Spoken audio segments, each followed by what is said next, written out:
We have everybody in listen-only mode, so if you have any questions, you can either raise your hand or put those through as a notification through the meeting, and we've got somebody that'll be monitoring that. So this afternoon we've got me, Ron Rogers, and Jackie Siegelquist will be doing the driving while I'm kind of doing the talking. We have a lot to cover, so we'll try to keep things moving along. Make sure everybody can see my screen.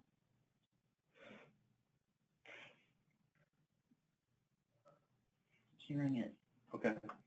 I think, I'm hoping I am. Right here.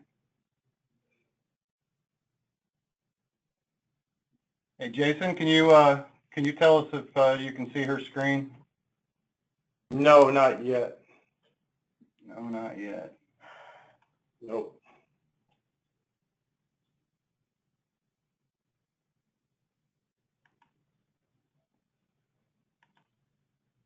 No one can see your screen. Click to start sharing. Oh, try this icon here. Which one? This one? No.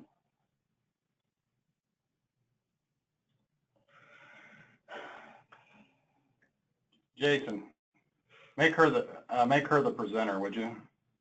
She can't. It's because you logged in first.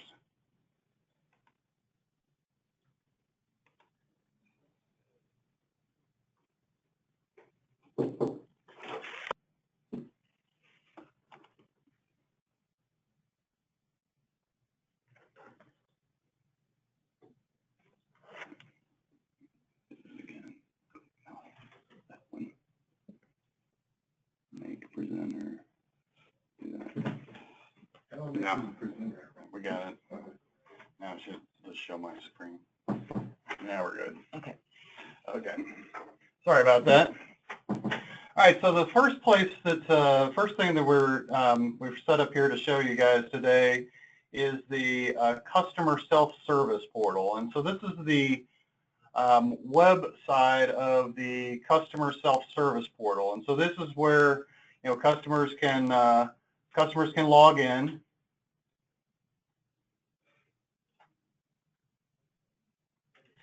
And depending on what you give them the rights to see, they could go in and see invoices, they could place service calls, they could look at current rentals, they could look at maintenance history, and these are all things that you would give them or grant them rights to see.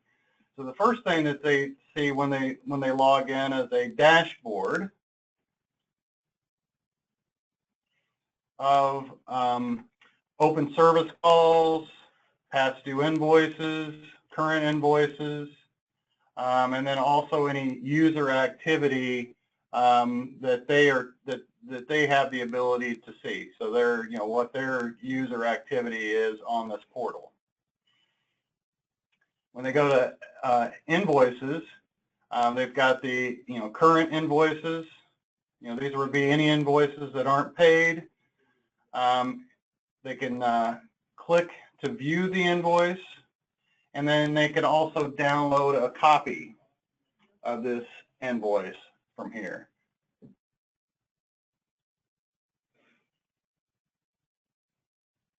And then we also show them any invoices that are past due as well as, and then they can also see their paid invoice history.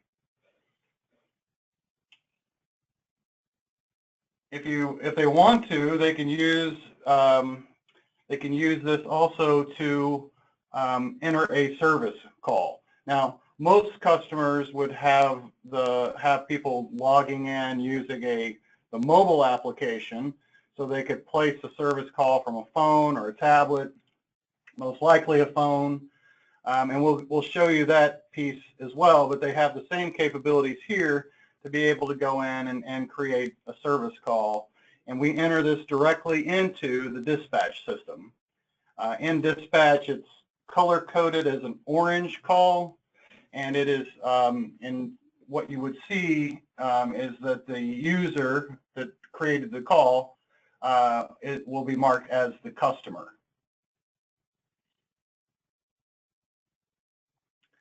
Current rentals gives them the ability to see anything that they currently have on rent. We have you can show the accumulated rental, or there's a selection to just show you can turn off the rates, you can turn off the but they can see what they have on rent, and then from here they can either do a email follow-up on that and create an email follow-up, which will email them within a certain number of days to help them remember whatever they want to about this particular rental. On the right-hand side there, you see a truck, and that initiates a pickup request. And these pickup requests and things like these and other things that are initiated by the customer through the customer self-service portal will go to users inside the dealership that are assigned to get those types of calls. So they'll receive an email that says they have something that's in the portal that they need to take care of. Maintenance history just gives them a place to go in and retrieve their own maintenance history on on a particular unit or the like. They can also drill down and look at work order invoices.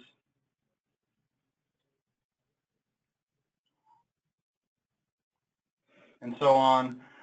Profile gives them the ability to change their password.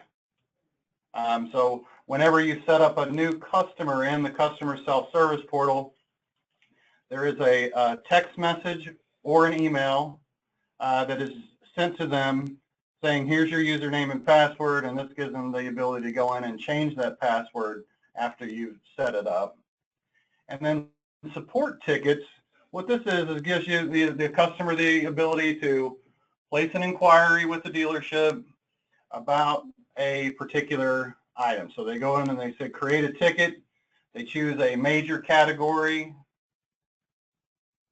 they choose a minor category below that, and again these are routed to the user inside the dealership that you say is supposed to be, in this case, get an accounts payable inquiry.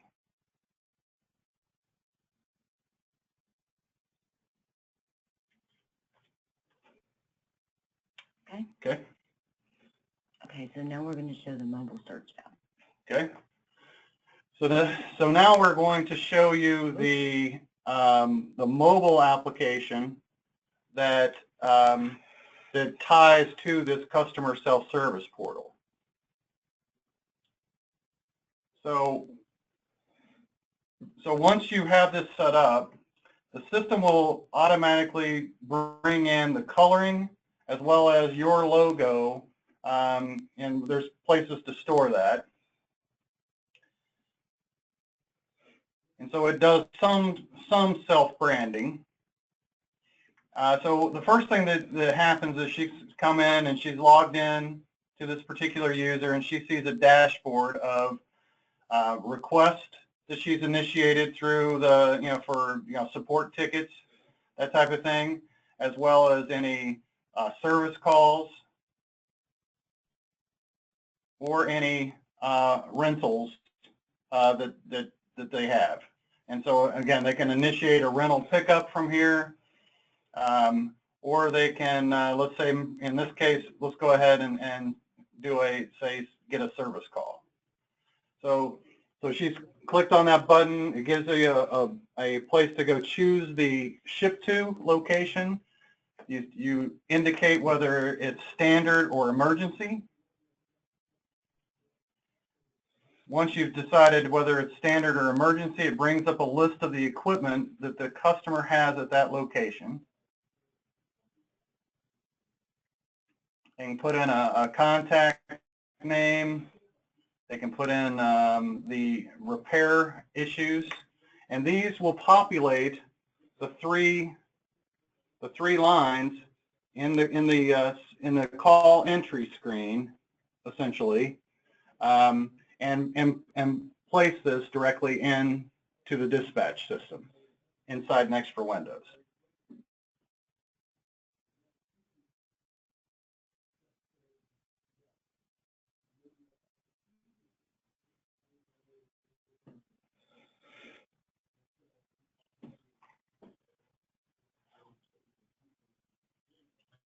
Some of the other items or icons down there gives them the ability to report meter readings for units. So they can report hour meters for their items in case you want to, in case you're providing any reporting or services based on those submissions. And that will update the meters inside Next for Windows for that piece of equipment. There's also a selection here to basically a kind of a feedback form. And so that's to send a notification or a contact inside the dealership. They can also press that button. It will bring up the call screen. If this was, she's using a tablet, but if this was a phone, it would give you the place to click that, and then it would dial the phone. And then there's an info tab that basically is a place for you to put information about your dealership, so they can see that inside the application.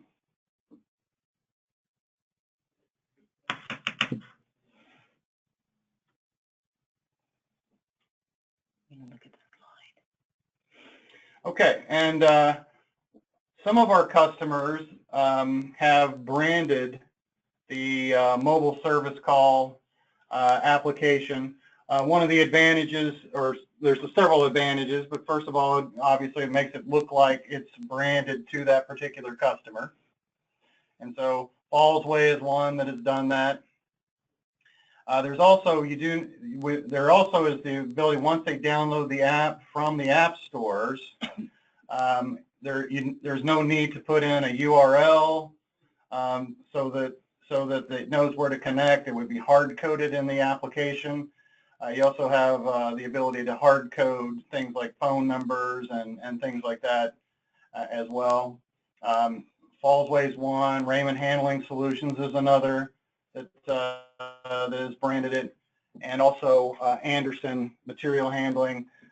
They have a whole thing that they market to their customers using the PowerTrack service assistant.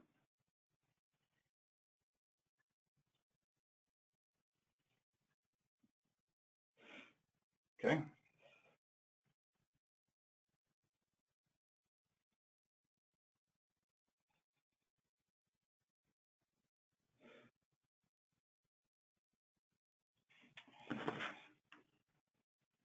eSearch. All right. So next, the next one that we'll be moving to is eSearch.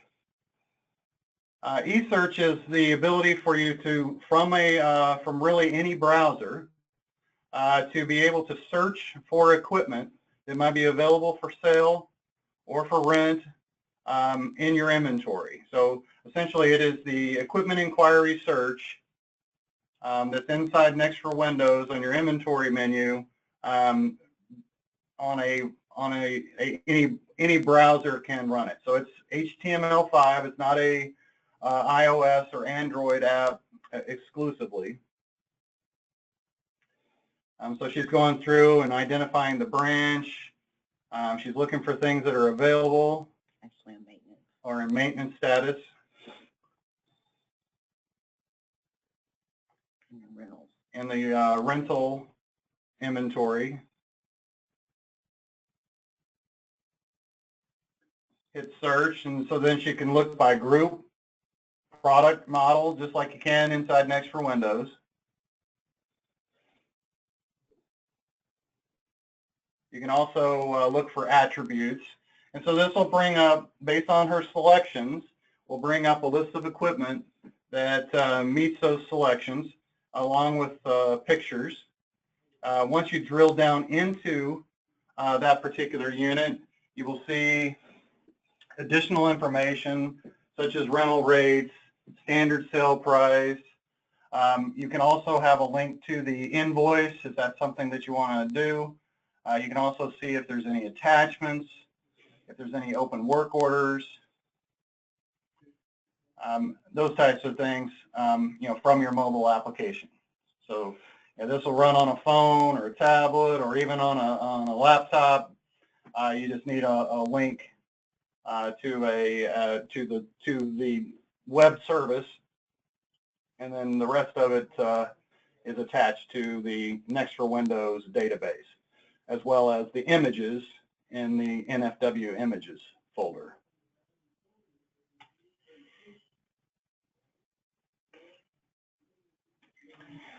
All right, so after eSearch, we'll be moving on to eSign.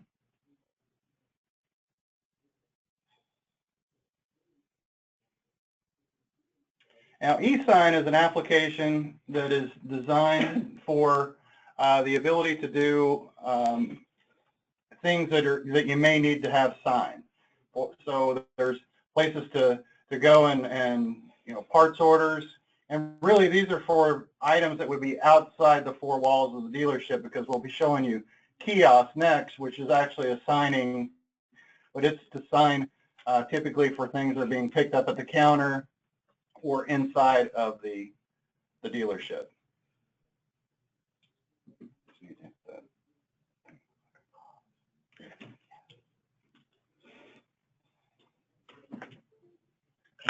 So we're getting switched over to the eSign application, so we can show you that. So there's rental orders that can, so you're delivering something that you've rented. You want to capture a signature. There's a place for you to do that. And any of the order entry items, such as parts orders. You're doing a parts delivery and you want to get somebody to sign that they received it. You can do that. Equipment orders, the same way.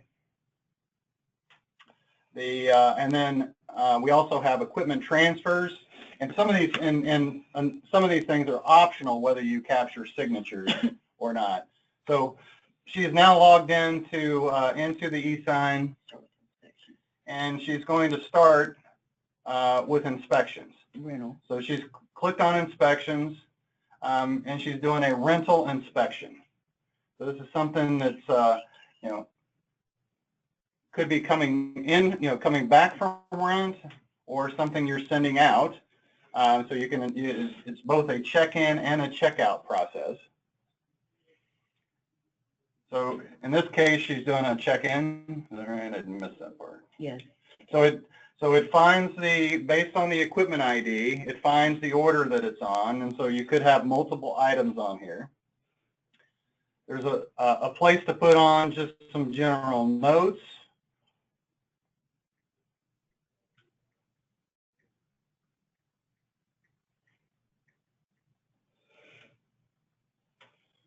And then there's a place now to also go and start doing a walk-around inspection.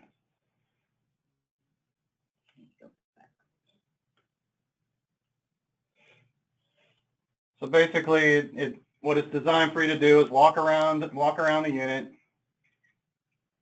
start taking some pictures of things that you might see, damage, scratches, breaks, that type of thing. Once you've captured the images, Try it again.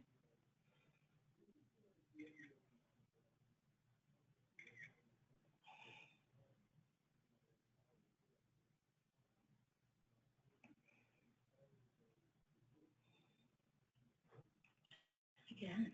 Oh, I got it. so you click on the image, and then you have a drop down that you can populate with whatever you want to say. So broken, damaged, so on. So you select that, and then you can put in some notes.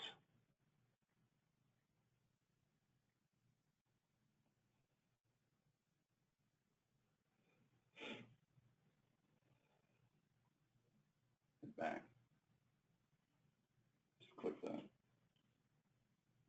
No, you have to capture it again to do it again. And then you have to click the picture. And do it again, if you want.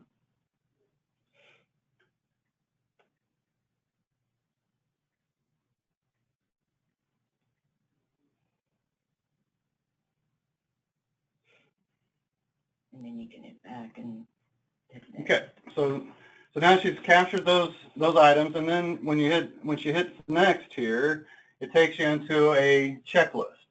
Now the checklist is designed to bring in a checklist that's specific for that type of equipment. So it looks at the group and product to decide what the checklist should have on it. So it's specific to that checklist. There's a place, and then you can also put pictures embedded in that as well. So if you want to get a picture of the meter reading, you want to get a picture of the dashboard or any, whatever specific to your equipment.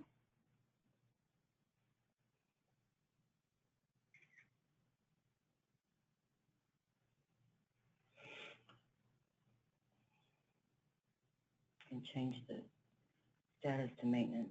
You can change it. So if you see something that's damaged and you know that it's going to need to go into maintenance, you can change it to a maintenance status here as well. And then you can also update the substatus. There's a place for you to review it.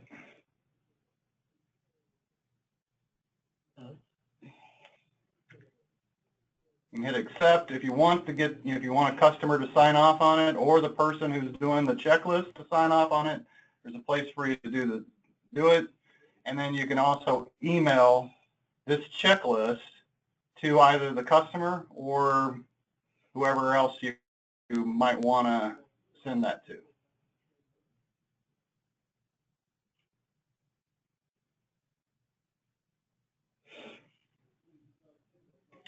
Okay, we have the general and the transfer. Do you So want to go through? we have, in addition to those check-ins or check-in and check-outs for rental, we also have a general inspection, which basically you can go out and just select a piece of equipment and do a checklist on it if you want to. Then we also have a transfer one. And so from this transfer, this will actually initialize the transfer. So if you're familiar with doing a transfer of inventory inside Next for Windows, you would go to equipment inventory, the transfer branch rental, and do that there. But we give you the ability to initialize this or initiate that transfer right here from the mobile application. And there's a checklist that you can go through. You can do the same basic inspection just like we did on it. So when it goes, you're putting it on the truck at this branch, it comes off the truck at the other branch when you're receiving the transfer, and we'll move the inventory, and that'll be based on how you have your variables set up, whether you create a PO, whether you move the inventory to a different branch location, or if it's just in the same branch inventory. And then also, if you need to have it transported, there's a button or a click to have it transported, so it logs it into the transportation system inside Next for Windows. And you can also have that signed. It's optional whether that gets signed or not. Okay. Parts orders. Parts orders. We were talking about how you could have parts deliveries. And so you put in an order number or put in a customer name and find the order. Either way. We're going to do that.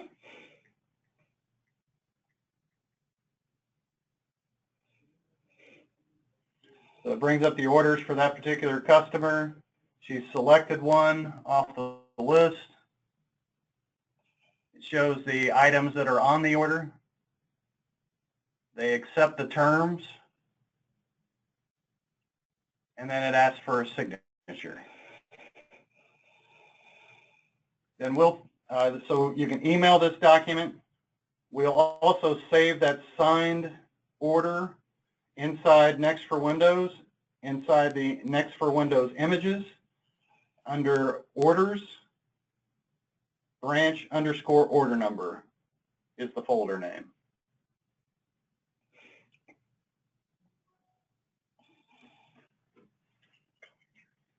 No. All right, so rental orders. All right, so we're going to move on to rental orders.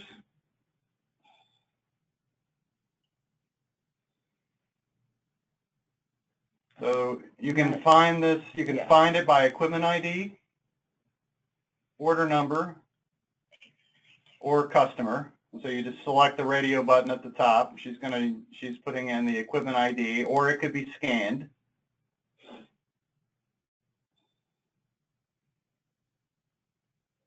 Here's the rental order, the items that are on it. Again, they're accepting the terms, basically the stuff that's on the back of the rental contract. And she signed it.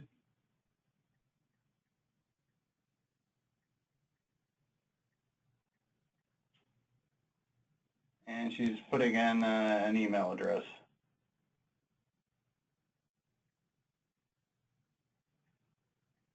I guess because she doesn't have one saved for herself.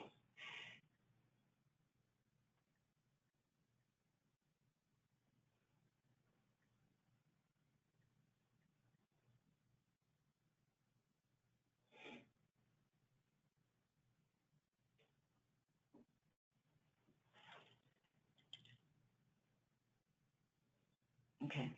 Okay. And so that's how we also, one of the other things that we do whenever we do these orders, we actually stamp the GPS location of where you were, where that unit was dropped off. And we have a Map It application that will show that on a map, if that's something that you would like to have.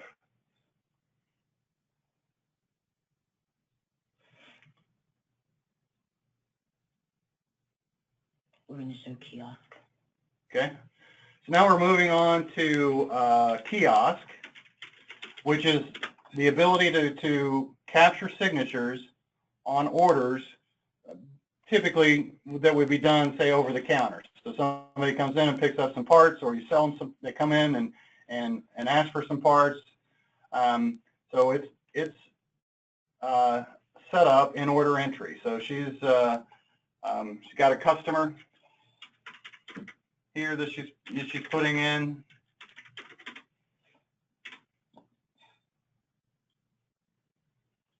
And it looks like she's going to do a rental. So it's set it so it's for rental or well, actually any order entry.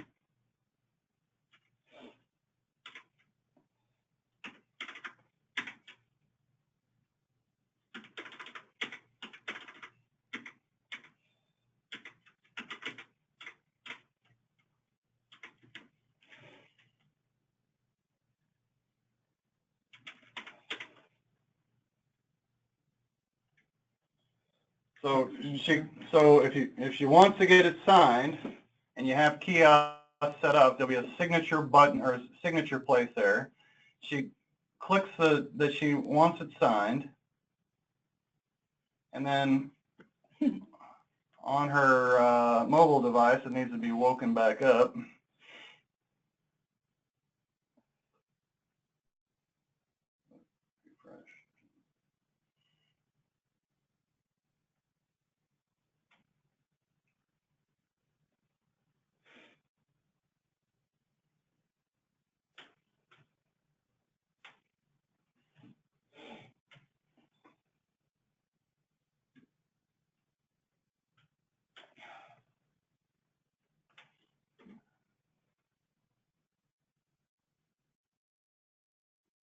Something that's tethered, that sure is slow. Yeah, I know.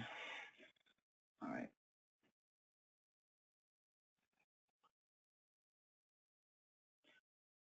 Come on.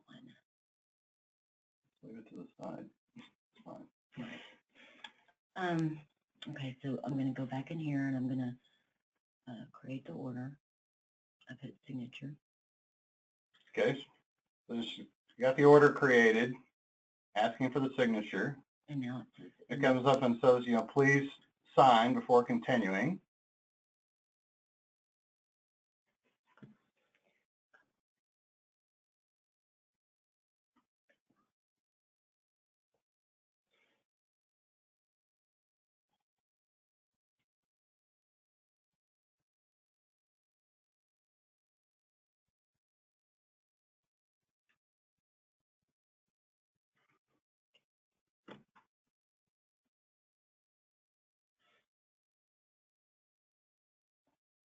Well, we're not getting the result we thought we were getting here. We're not getting it on our tablet.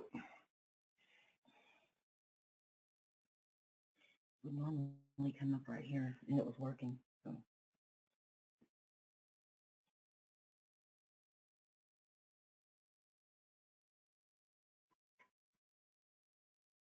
There it goes. Okay. Okay, hang on. Go back to your showing that It screen. just took a minute. Okay, so here's the order. Just going to click on the order. Shows the customer information, the item that's on the order. Again, this is similar to the e-sign from the standpoint of accepting the terms and conditions. They can click on it and see the terms and conditions, or they can just capture the signature, type in the name,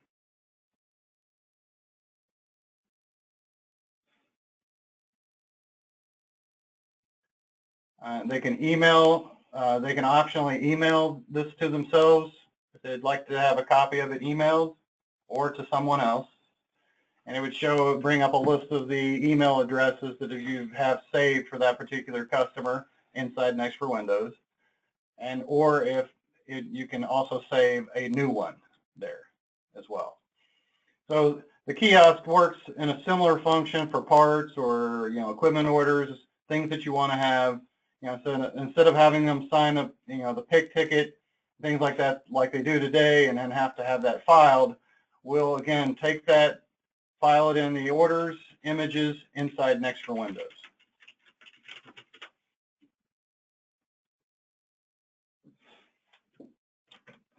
Yeah. Okay, so now we're moving on to eCount.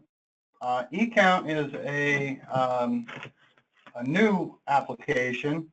It is designed for parts inventory, equipment inventory, and also it does parts receiving. So when you log into the application, the first things you see is 3 buttons basically for you to do parts receipts, physical or cycle counting for parts, or an equipment inventory.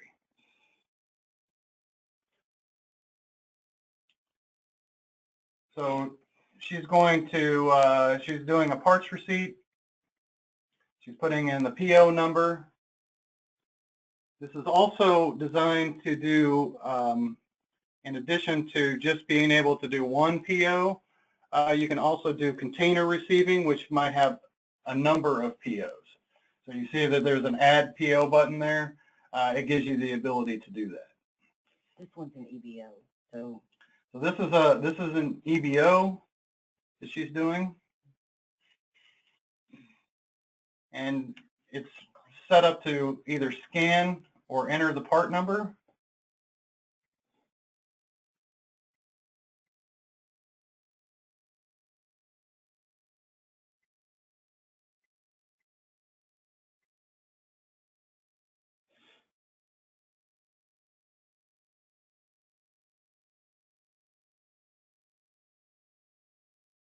So it brings up the PO, the prior Unit price, which is 0 for some reason, the quantity that's being received, and then you hit receive, and it receives this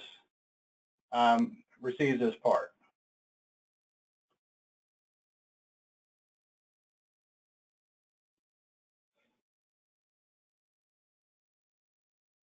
So she's received that EBO there. Do you want to show a bulk one? Yeah, let's show one that's got more stuff.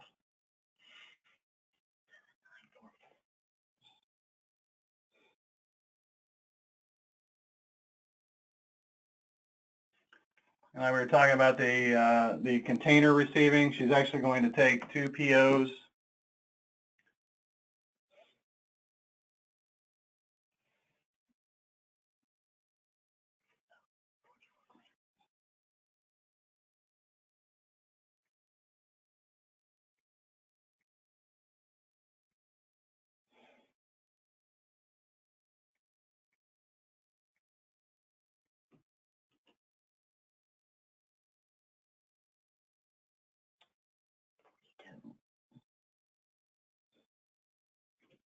I'm going to receive 40 total. It says 20. Okay. And then it puts it on the other order. Yeah, so what she's doing is so she found the part. There was 40 of them in the, there's 40 of them total that she received. However, there were 20 on each PO. So it's actually taken those and received those to both those POs at the same time without having to, go into each one individually and do that receipt.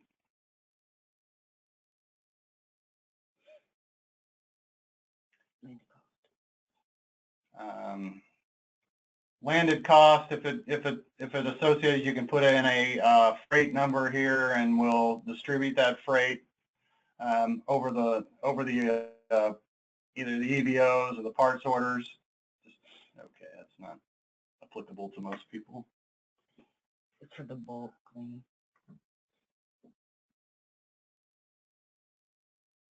So that's parts receiving. So a couple of things that she was entering a lot of part numbers. Like I say, it was designed to scan the parts. If you do enter the part number, you have the option to print those labels. So so then they are available for scanning at a later date. So now she's moved on to physical and cycle counting for parts. So in this case, you'll run on Next for Windows. You'll run a process just like you do today, a process ID. So she's going to give it a process ID, and she's loading up. And the first thing it does, it'll load up all the parts that are on this process ID. If you give it a starting and ending bin location, then it will take your list and make it smaller. So it'll be what's between this bin location and this bin location, similar to the handing count sheets to somebody, to go out and do counts. All right, so she's entered a starting and ending bin location, and now she just has the parts that are in between those 2 bins. Just goes through, enters the quantities, hit submit, and we updated the physical inventory table inside Next for Windows for those parts. Oh, do you want to look at this? Yes. So now we're going to, let's say you've run into something that wasn't on your list of parts. You found a part in there, and so you've got a place that you can scan the part or enter the part number. And then you can do, basically this is for your handwrite. So instead of having this thing written on a piece of paper or something like that, you can put in the quantity, you can take a picture of it, you can say what bin location I found it in, whatever there is to know about it.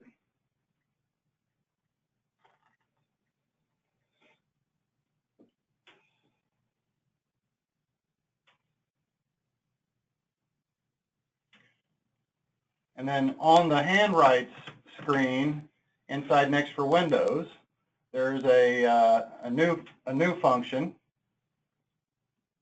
and we're just getting switched over to Next for Windows here so you can see it.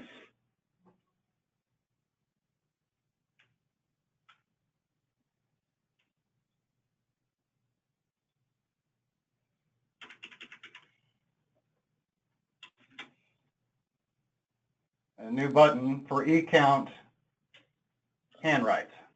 And it'll bring up a list of all of the items that she must have added some during her testing, because we only added one while we were doing this.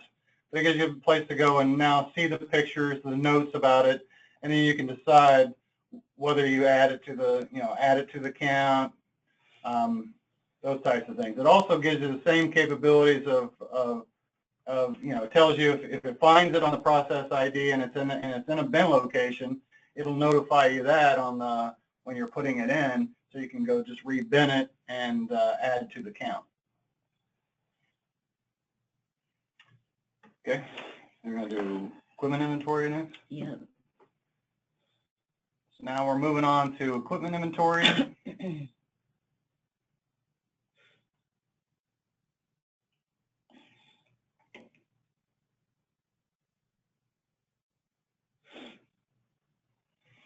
So in a similar function, it puts in the process ID and it lists the equipment that needs to be counted. Now, it works a little differently than the parts inventory because you can also scan an equipment ID and that will mark it as counted.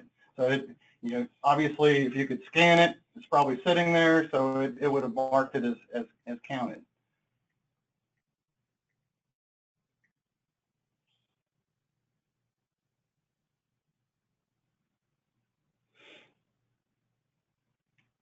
And you get a confirmation saying, yes, this equipment has been counted.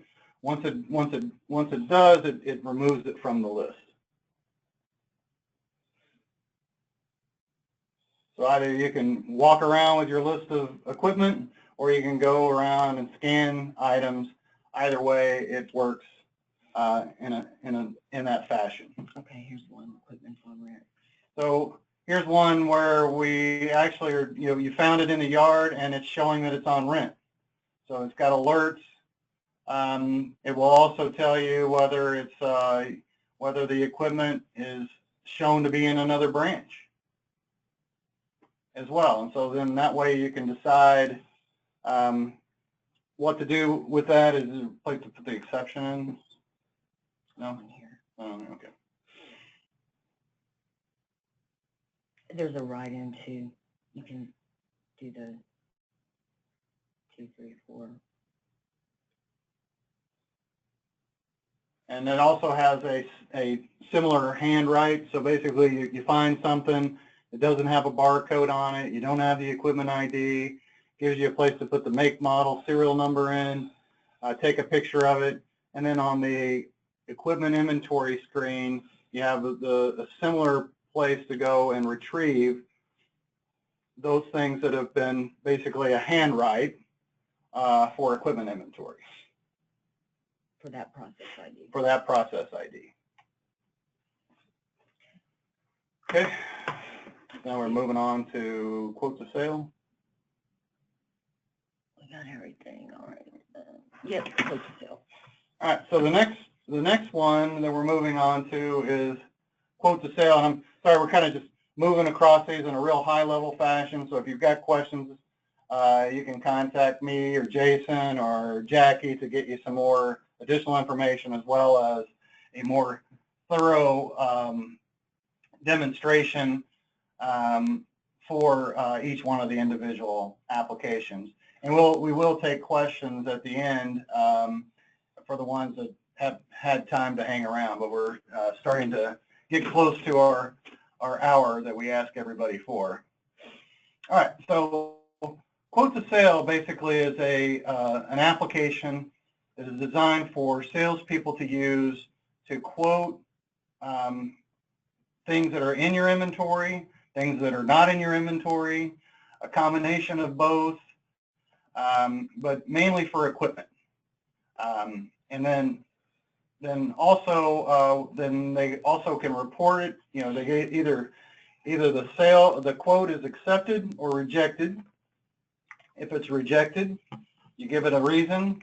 If it's accepted, it's reported as a sale, and that's why we call it quote to sale. So in the quotation manager, well, the dashboard, you come in, and so in the quotation manager, it'll show you what your first thing in your dashboard shows you all the sales that you've reported and a quotation list that you've reported, and this would be for the salesperson. Or if it's a sales coordinator, they may see multiple salespeople. If they're a sales manager, they may see multiple salespeople as well. So there is a role-based to this. And you're a salesperson? I'm actually a coordinator Okay. and a salesperson. Oh, okay. All right. So so now she's clicked on the quotation manager, and this would bring up a list of all the quotations that she's already done. So she can either create a new quotation or copy an existing quotation or edit a quotation, which will create another revision of that particular quote. All right, so you've, said a new quote? A new quote. Okay. So This is a customer. So you're looking for a customer. So you can give it the ID or you can search it. Which branch location is it being shipped from? You can add a contact. Or you can search for one. Or you can search for a contact. And then these contacts get saved inside of the Next for Windows CRM system. What type of equipment? You know, so you're selling something that's new. You can give it an equipment ID, or you can search the equipment inventory. And this launches the equipment inquiry search that we showed you earlier.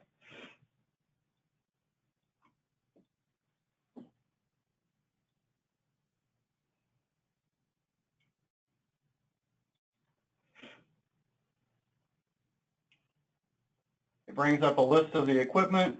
You hit plus on there, and that adds it to your quote. You put in your cost, your sale price.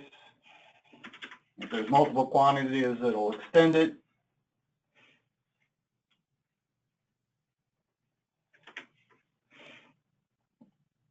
You can add another line by clicking Add Equipment. Then below you have installation details. This gives you a place to put in your training, whatever it might be. So basically, it's some sort of a labor or something that you're quoting in addition to the equipment. There's a few things that are required, such as payment terms, things like that. And now I guess the freight type, is that required? I got it. Okay. So then, so you can put in a tax rate over there, and the system will do the calculation for you if it's taxable. Put in a percentage, 8% or something.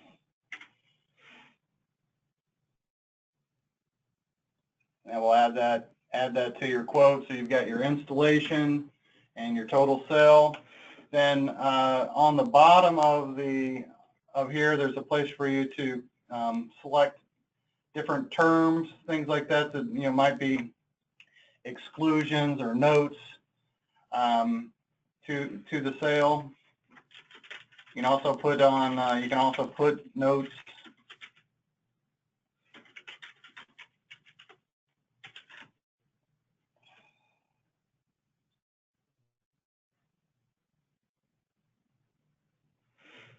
So you add the quote. Now you can email the quote to the customer, and this creates a nice PDF quote that it can be presented to the customer. And then if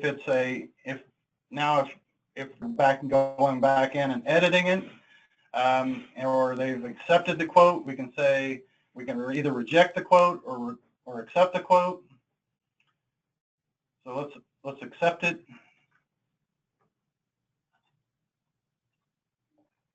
Report the sale. Oh. Yeah, if it's something that gets sold right then, you can also just go ahead and report the sale. There's a few additional items that that you can add to this. They would go to the sales coordinator. You can attach items. Maybe it's signed, the assigned quote. You can attach that, and then this gets sent to these people that are on the list. So these are other users on the system. Might be a sales coordinator, finance people, maybe a sales manager, somebody that gets notified that this is who gets this quote, or I'm sorry, this reported sale.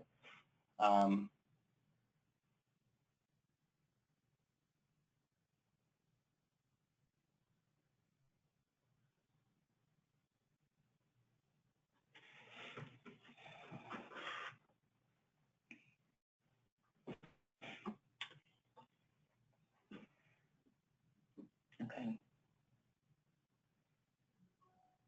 And it shows up in here. So then she's clicked on the reported sale, and there's her reported sale that she just did. Once you go back now to one of the quotes that you had. So she's gone back to the quotation manager and just edit one of the ones. Edit one of them. View.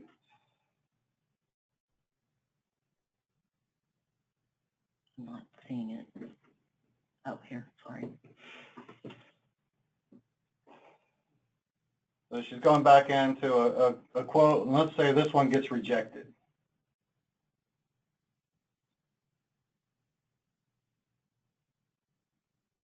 Well, this isn't a quote. This is a reported sale.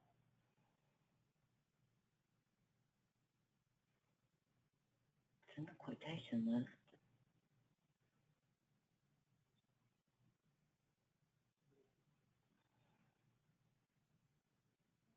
Looks like a reported sale. Weird.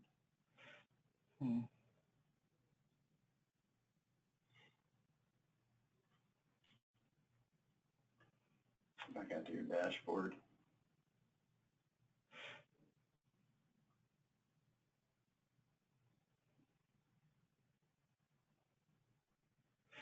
View one from there.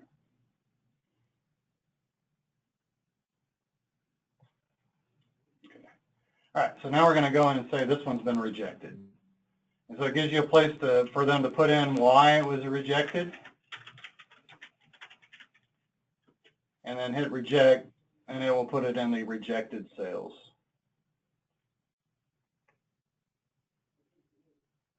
So all of these things have all been written to a database that you can use for reporting purposes. Okay, let's move on to CRM Mobile since we're almost out of time.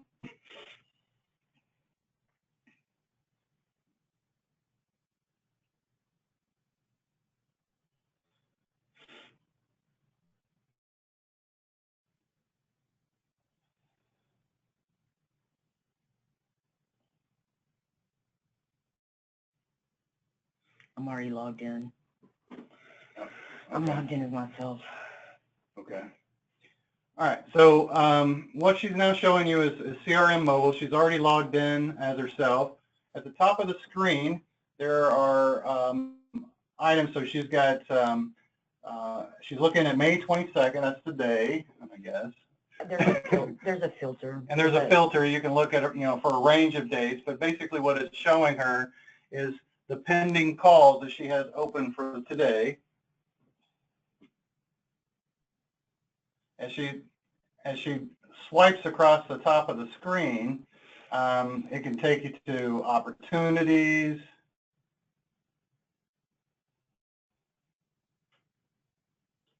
closed calls, clients, which is customers, customers, and equipment. There's also this over on the side too. And then also you can also navigate it from the menu on the side of the screen there as well. But once you go back to your pending calls, so basically what from a mobile device or a mobile application, the salespeople can see what calls that they have scheduled. They can also edit the calls. They can complete the calls, schedule a follow-up call.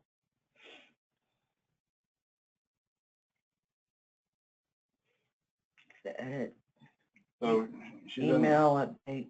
So you can edit here. She can send an email to this particular customer or update this because she's in the edit mode. She go in the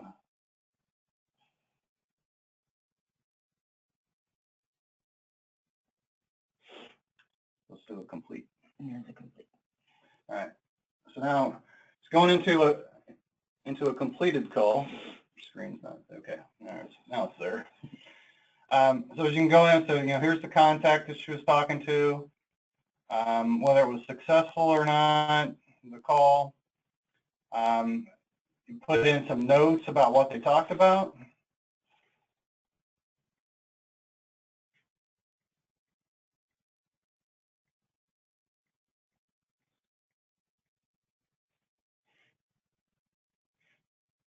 And then complete the call. Oh, and do you want to add to a new opportunity, yes or no? And do you want to add an opportunity? So maybe you've identified a new opportunity here. If you say, yeah, did you say yes or no? Yes.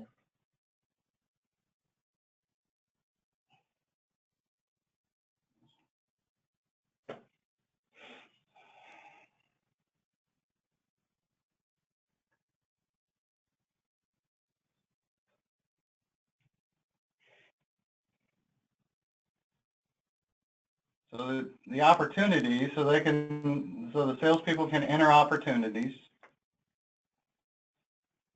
Click on that one.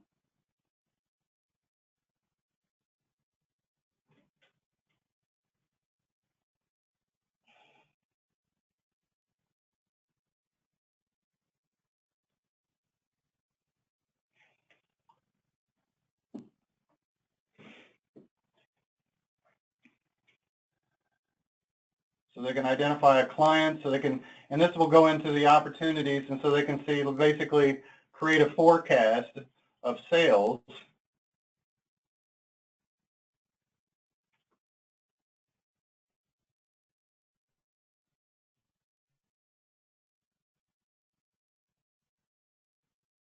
And that is all, again, written to a database table inside Next for Windows that can be used to report, opportunities that are created in here for the salespeople. So basically, they can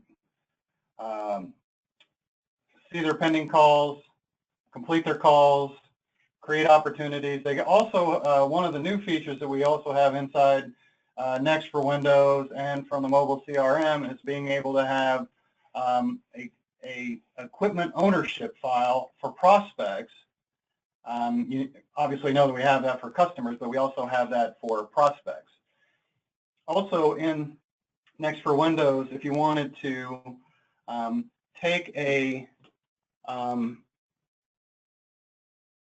take a marketing client and transfer them to a customer.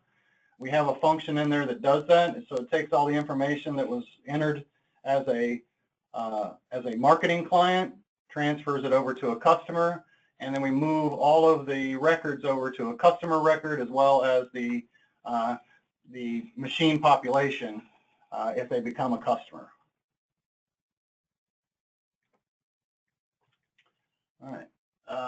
We are over time, so maybe we should open it up to questions. Okay.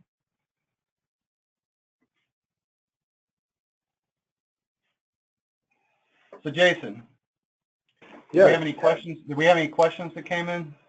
Yes, we have one. Is scan QR, barcode, or both? It's both.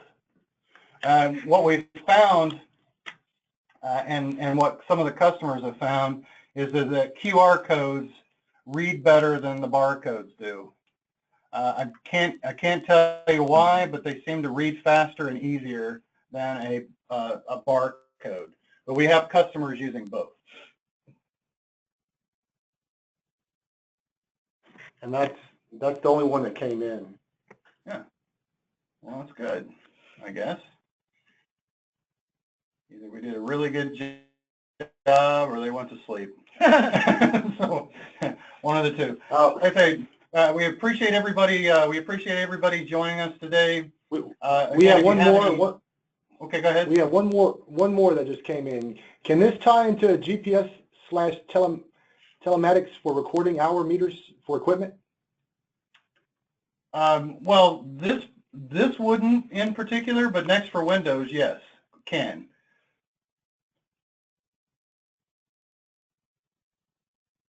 Yeah, there is a place for you to update hour meters here, but that's really for the customer to do that on their own. Telematics, we would just update the database directly. And we can hang out and see if there's any other questions show up.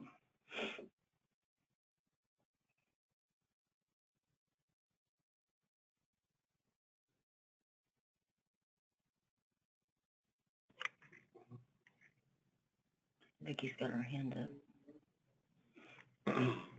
Well, you can unmute her and let her ask her question. Can I? Mm-hmm. You click that thing that says, looks like a phone. Hey, Vicky. Okay. Now I can hear you, or you can hear me. Whenever you do the e-sign stuff on the contracts, can you print those copies out? Sure. Yeah. So would that be our own contract that we put in that system, just like the one we'd mail out today? Yeah, and then I see you're on the cloud. We haven't updated you guys yet, but we have a new feature inside Next for Windows that you can get. You can create a rental document, so it has the rental terms, and it puts it marries it all together into a PDF. Uh-huh. So you'll be getting that here probably in the next week or so.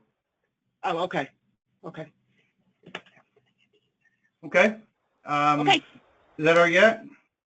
Well, yeah, I have lots of questions, but until we, I guess, figure it all out, I'll keep my mouth shut. Okay. Because I can ask questions all day long. Yeah. All right. Well, we'll put you back on mute, and then looks like Glenda Barkley has a question. Glenda? Hey, Glenda, it looks like you probably posted the question, but we've got you unmuted if you want to just ask it.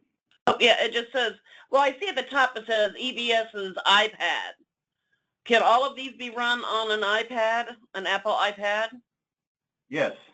Yeah, there are. The only one, the answer is yes to all of them. The only one that is not a actual native app is the eSearch. It's HTML5 because it doesn't invoke any features on the phone or tablet. Thank you. But you can't run EBS off an iPad. No. Well, you can not directly. You can use remote desktop. Well, because I called in the other day and I sent a message the other day and asked them, I'm getting ready to go on vacation and I would like to run EBS on my iPad while I'm gone so I can still do some work. And they said I'd have to get a Surface Pro. So what if our customers have iPads? Are they going to be able to see all this stuff? How does that connect to our How does that connect to our EBS when it's not iPad friendly? Well, we're connecting on the ones where the customers are using the mobile application.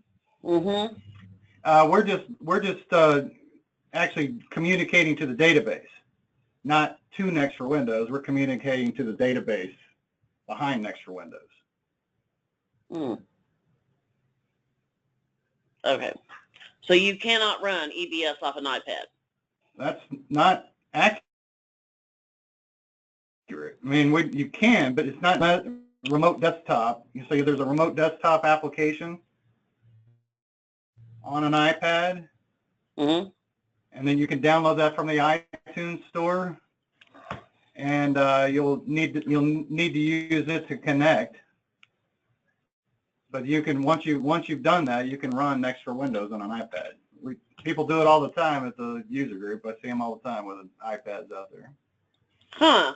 Well, they sure told me I couldn't the other day. That's why when I saw this and it said EBS's iPad, I'm like, how's that all working through an iPad whenever I was told you couldn't do anything on EBS on an iPad? Yeah, well, this is different. These are actual iOS and Android applications we're showing you.